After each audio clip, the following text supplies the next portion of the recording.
Hey, what's up, guys? Today I'm going to show you how to make an impulse response from a song that you like. For instance, today I'm using this song from a band called Trap Them.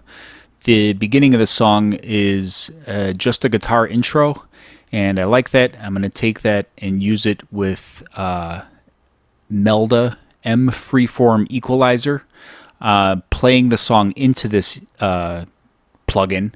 I can then analyze it, and it's going to draw out a transfer curve that basically mimics whatever it's hearing, and then I'm going to compare that to some pink noise, which is basically just going to be a flat line up at the top here, and it's going to say, okay, let's make the two and then export them as an IR file, which we can then load into a regular IR cabinet simulator loader.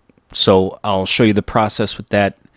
And, you know, it's pretty simple. So basically, we'll start off with the riff. Wait a second. I got to turn off my amp. There we go. All right, so MFreeformEqualizer starting out. Just listening to the riff, no other effects, nothing else going on.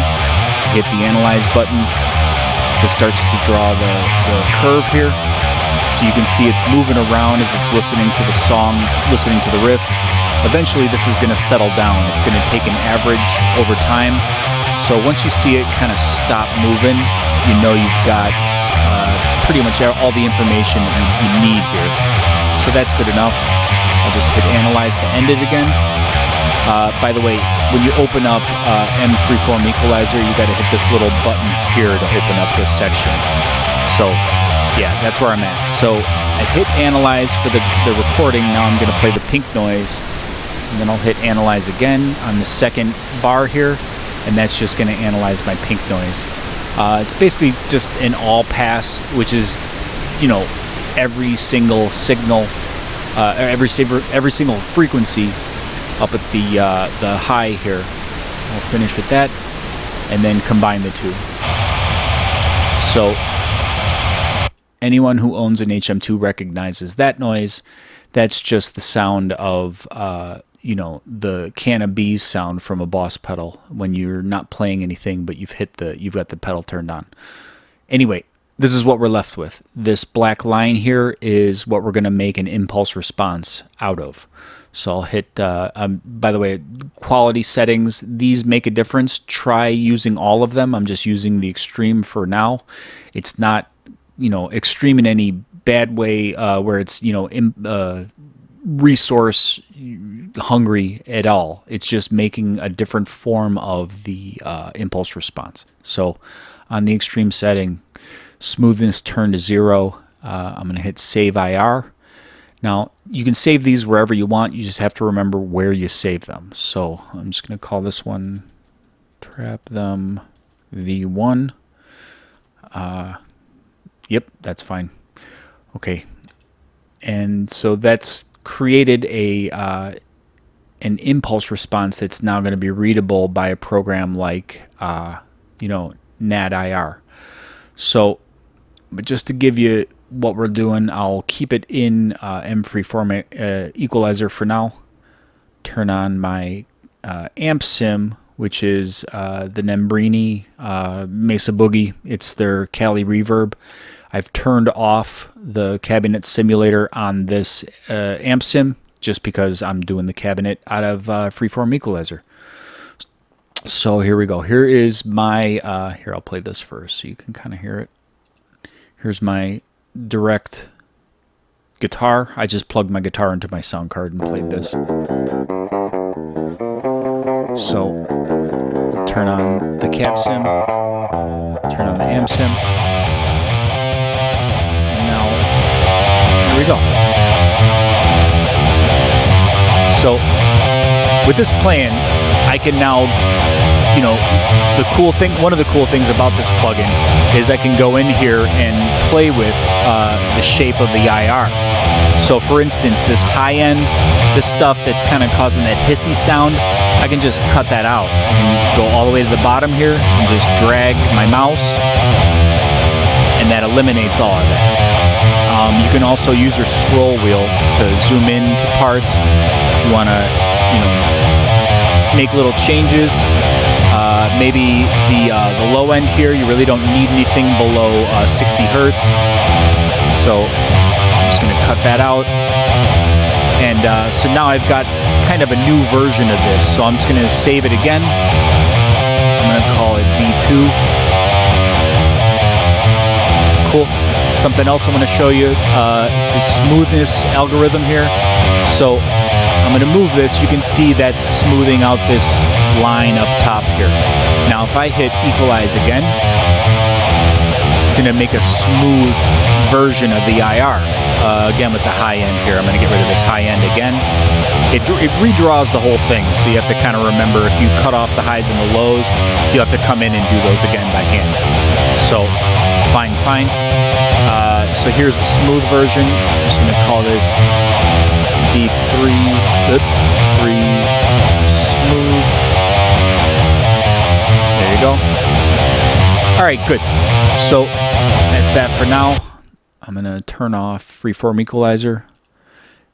We can close that down. And then I'm going to pull these up using NAD-IR. So we got the Cali Verb as my amp sim, which, you could use whatever you want for this. That's kind of the whole point of this exercise, is that the cab sim itself, it's like 80% of the tone.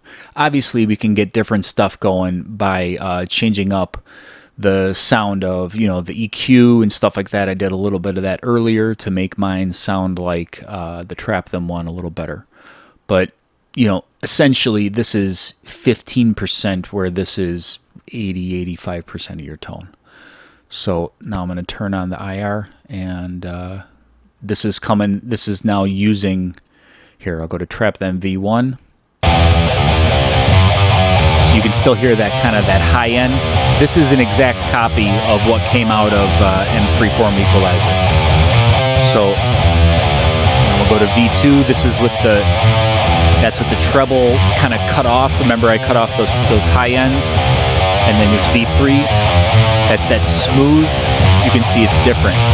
But I guess what's cool is that you can do that with just one sound. I had that one sound that I recorded from the EP that I own, and I was able to get and make my own versions of those IRs. So that's pretty awesome. There's the original. I went and I cut off pieces here. I mean, you could actually go in here and draw your own curve if you wanted to. Like, I could just make that and then export that, and then this is just DIY curve. Fine. All right, and then we'll go back into NAD-IR. You won't see it right away. You got to kind of close the plugin and open it back up, and then there it is. There's DIY curve. Let's see how that sounds. Not bad.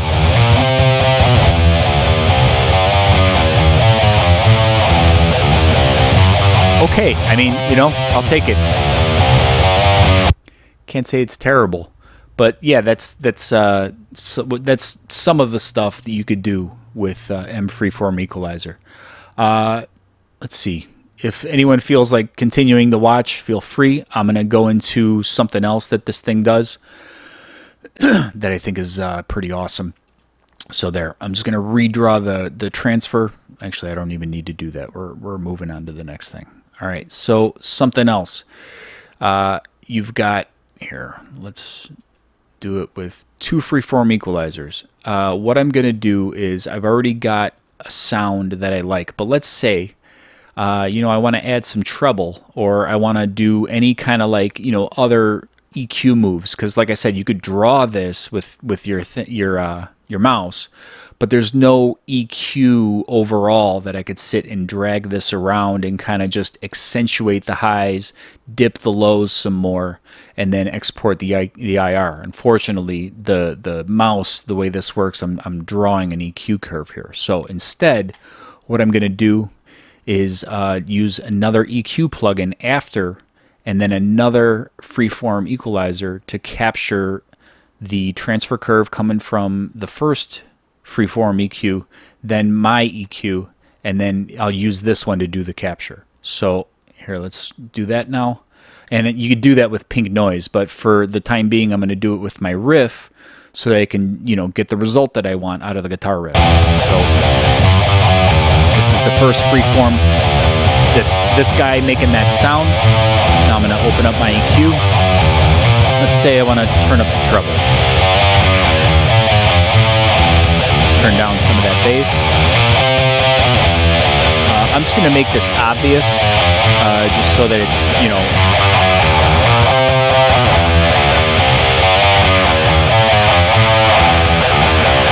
There we go. All right, so let's say I like that. So now I'm going to open up this other one. And here, turn the volume. So now I'm going to analyze this with Pink Noise. So I turn off the guitar riff for now. Now I'm going to play some Pink Noise into my second freeform equalizer. Now I'm going to analyze that. Oh wait, I forgot something. You have to turn off your amp sim. So there we go. Let's try that again.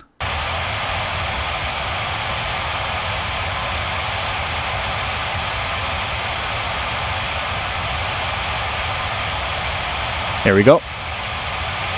And now I'm going to turn off the EQ, turn off the first instance of freeform equalizer, just basically playing the plain old Pink Noise into this guy for the second analysis. So again, it's just making an all pass. And now, there we go. Now we've got basically the exact same curve as this one, but with this EQ move built into it. So pretty awesome. I'm going to do the exact same thing I was doing before, where I'm just going to clean that up. Clean up the low end. Fine. And I'm going to export that. I like the extreme setting the best. No smoothness for this. And then we'll call this V4. V4 EQ. Great. So now we can close out of all this stuff and go back to the cab sim and the amp sim. So here, let me make this a little neater. All right, cool. Yeah, I'm just kind of shooting from my hip from this part, so sorry if it's dragging on. But now I can kind of show you what this does with the guitar tone. So that's that DIY curve. Here's the original V2, and then that's with this EQ move recorded into the IR. So think about it this way. You can do this not only with amp sims, but you could do this with pretty much anything where there's a clean kind of EQ. Now, when it comes to things like saturations and stuff, if you add a saturator into a recording chain and then you record some Pink Noise through it, just like I did with this example where I went from one IR that I like, changed it up with an EQ, and then went to a second recording, using the functionality of the automatic equalizer here.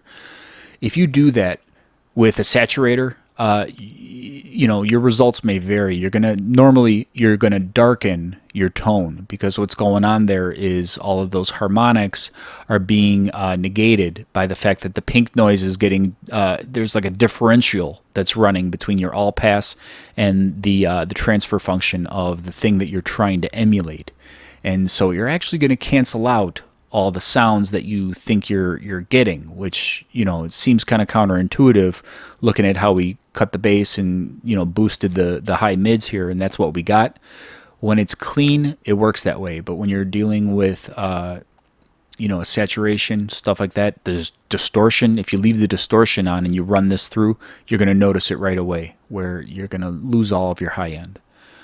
So yeah, hope that was helpful. You can do this with all kinds of cool stuff. It's not just guitar cabinet simulations, but you can also make, EQs. If you've got something that's, really resource intensive, like an EQ, like Pro Q3, you can actually make an IR of that EQ move and then just load it into, an impulse response loader.